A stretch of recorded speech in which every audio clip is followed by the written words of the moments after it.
All right, Mark. One of the guys that everyone was most excited to see this season was Ben Simmons, if only because we haven't seen him for a long time, right? I mean, look, in this part of the world, obviously people were interested to see what Ben Simmons would look like. Ben Simmons has a fraught relationship with the Australian people. And I will note, I've been a bit disappointed by the Australian media in the way that they have covered this to start. It feels like they are salivating for any piece of content that is negative toward Ben Simmons, and I do not like that. Uh, Having said that, the Ben Simmons start has been not great. Let's go with. He doesn't look quite the same athletically as what he did in Philadelphia throughout his early years of his development.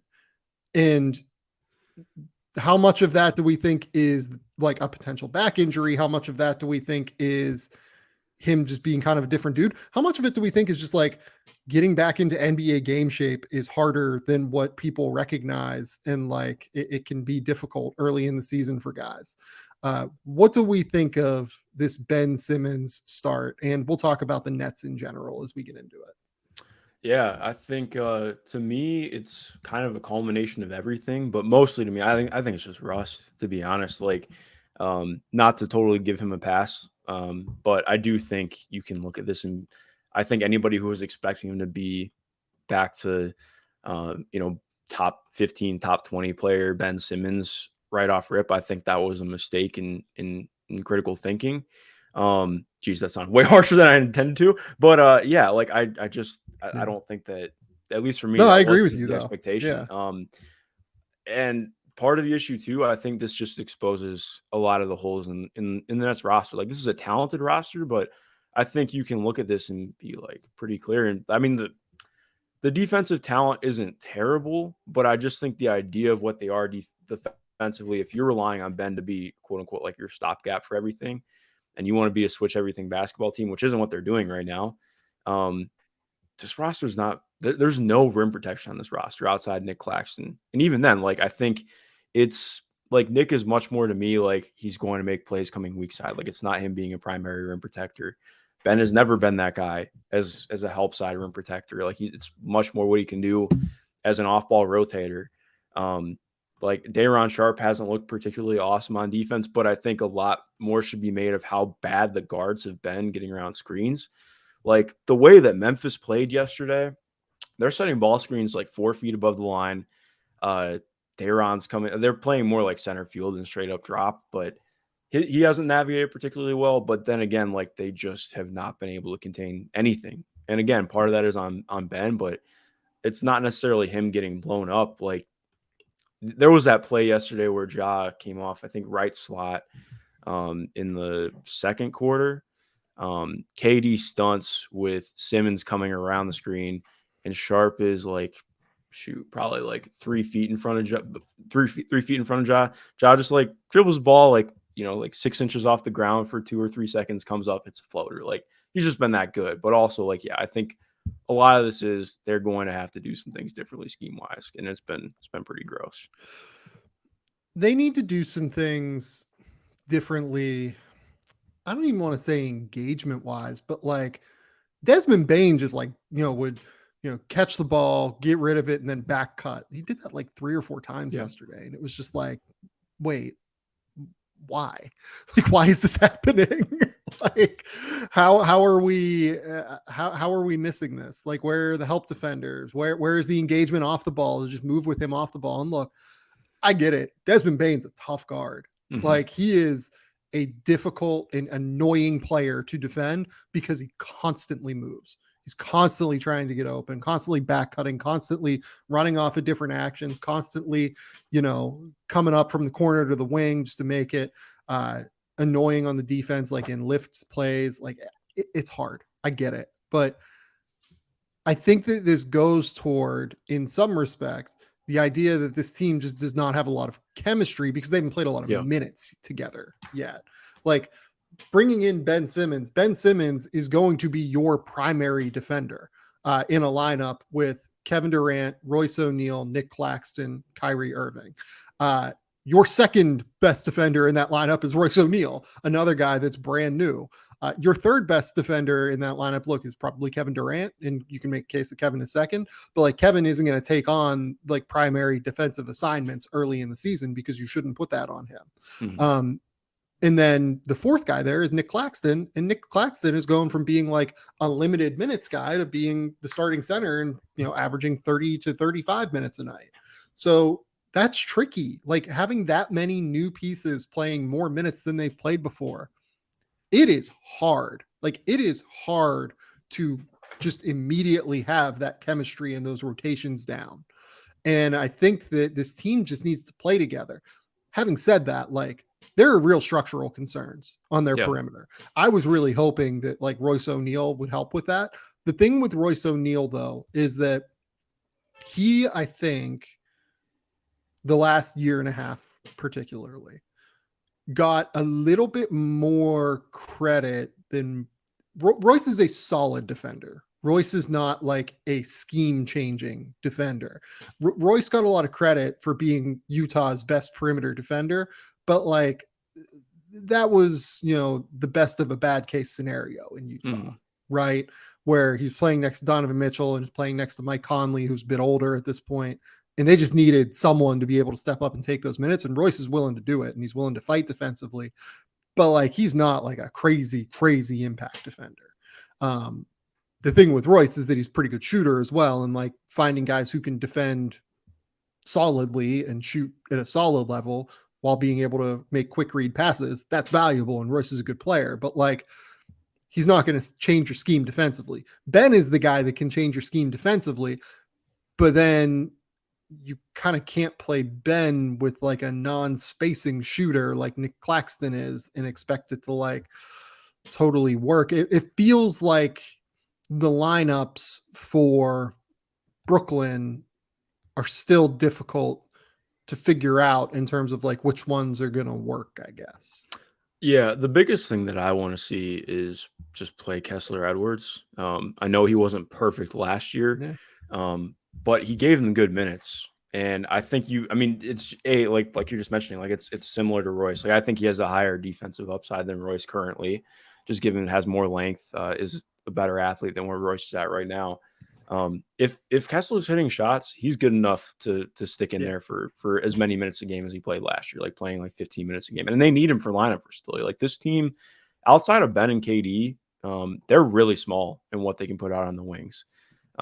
So I think I really want to see them tap into that. Maybe they're just, because it's early, they want to get some of their guys who have a little bit more rust playing time, but I think him only playing 4 minutes is kind of wild to me. I do like the idea of having Yuta Watanabe out there, but it's kind of the same thing it's always been. Like, if the shot is not going to fully be there, okay, it's harder to see his full upside playing on an NBA roster.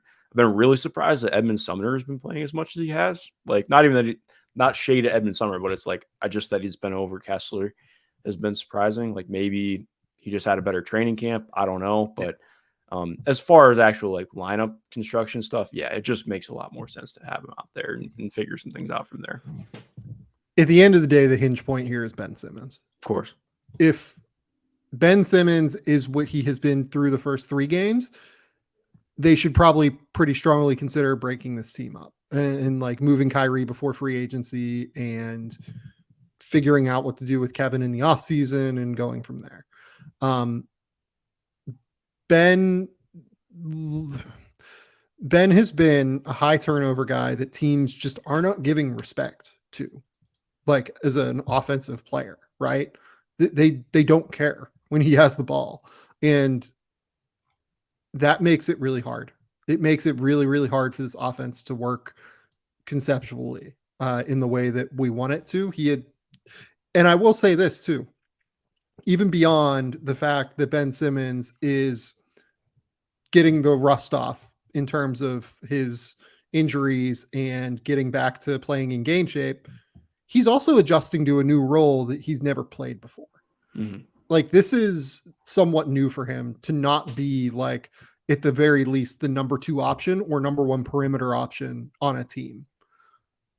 You know, you can go back and say like those last couple of years that last year, particularly in Philly, he wasn't their best perimeter option, but he was treated like he was. right?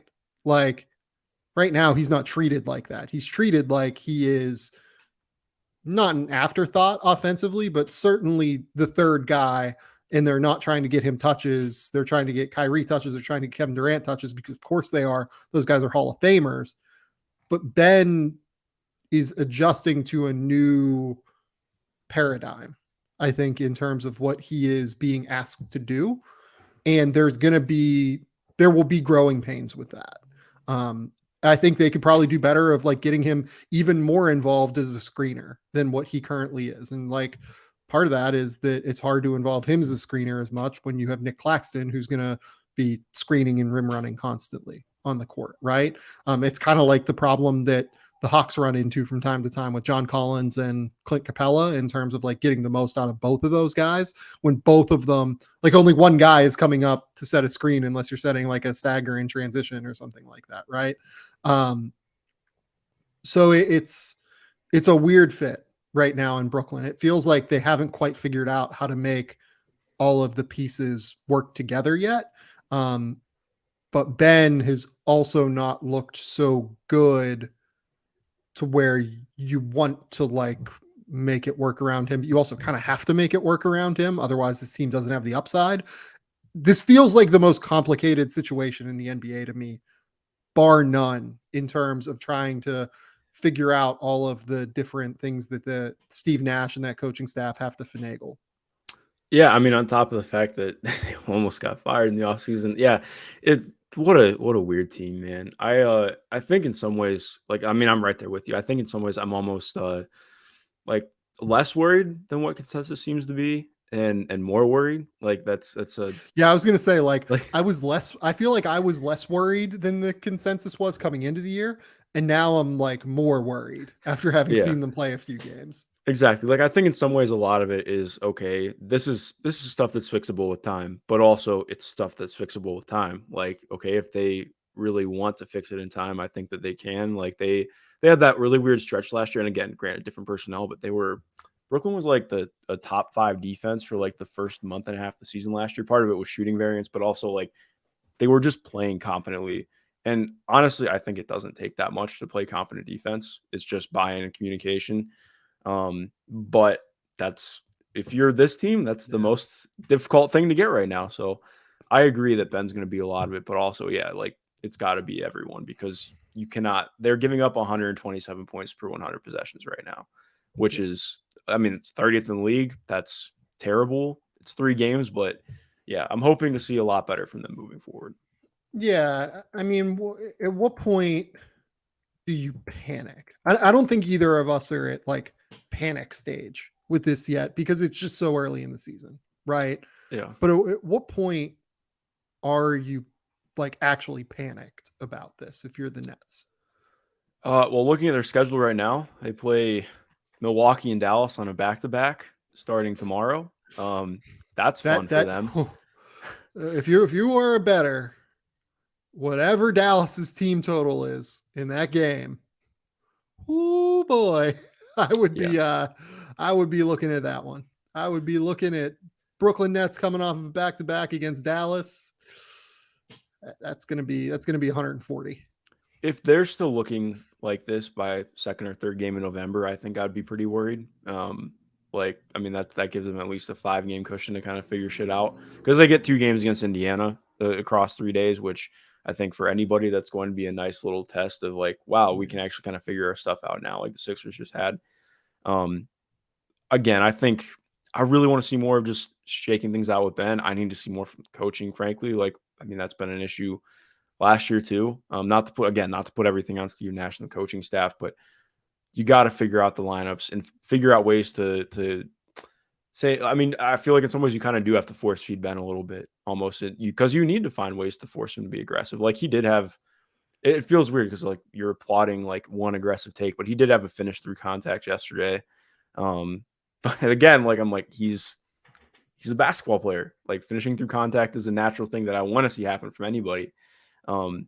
It just feels like we have 8 million questions, and I'm hoping that they get answered pretty soon because it's weird questions to have.